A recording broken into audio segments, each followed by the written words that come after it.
Did you meet like in a class or? Yeah, Johnny and Kit and Alex went to middle school together, and I knew Johnny when I was in middle school just through various friends, so we all kind of knew of each other, but Johnny and I were close friends. These guys were really close friends, so Nate was nowhere near us. Yeah. Well, is it one of those things where you guys were musically trained, or did you start taking lessons, or was it like, hey, we should put a band together kind of a thing? We were, yeah, Johnny and I and Kit and Alex, we all kind of played in the high school band, the middle school band, that kind of thing, but for the most part, like the instruments we're playing now, Johnny and I drummed together, but Kit played saxophone, so we all just kind of, yeah, it was one of those things where we kind of played a little bit and just decided to start a band, because we were not very good at the beginning, so. Are there any archive tapes, like from the early Oh days? yeah, my mom has a stack of them. Yeah, it's waiting to be released.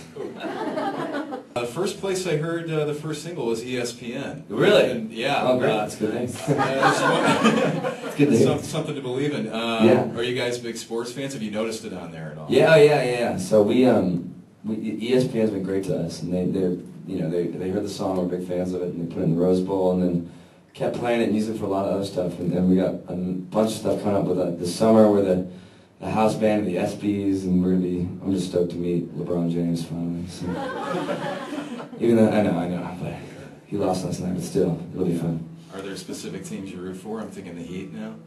The Heat, yeah, I have a friend who has a lot of connections with the Heat, so he kind of forces me to root for them a little bit. But we love all the Washington teams, the Caps, the Nats, the Wizards, even though we're not very good. All three of them. So, except for the Caps, they're pretty good, but they can't close out. So, it happens.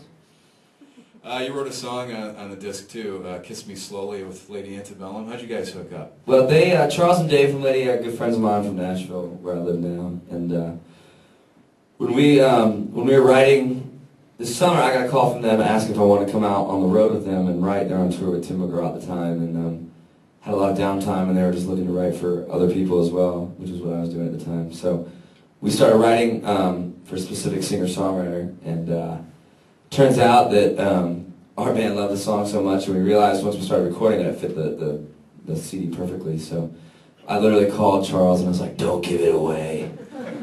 I freaked out for a little bit, and luckily they hadn't given it to anybody yet. So we took it and changed a few things to fit our band and recorded it ourselves, and we're very, very, very happy with it. So it worked. Jocelyn? Hello, Jocelyn. She'd like to know where you were and what you were doing the first time you heard your song on the radio. She's Love. I remember where we were. We were in Phoenix, Arizona at Sky Harbor Airport. Coolest airport name ever. Coolest airport ever.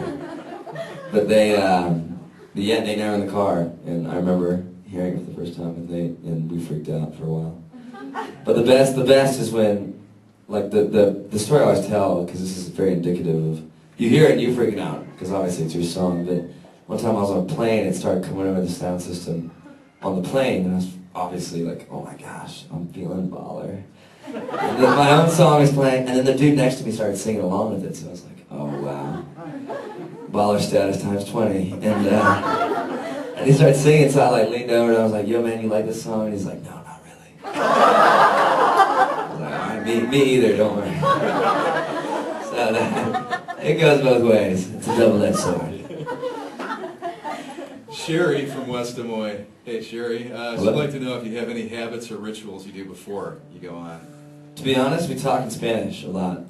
Scream in Spanish. Scream in Spanish. I'm sure what I say is Spanish. Yeah, each of us know about two phrases that we learned from different commercials, and seriously, podemos ir a comprar un carro. We can help you buy a car in Spanish, which is from a local. But we all say one phrase in Spanish, and then it's just nonsense, and then we do 1, 2, 3, go, and we roll. So Chris, our tour manager, actually is Spanish, so he's Mexican, so he knows Spanish really well. So when he gets going, it's just like this endless stream of we have no idea what he's saying at the time, but it gets us pumped up.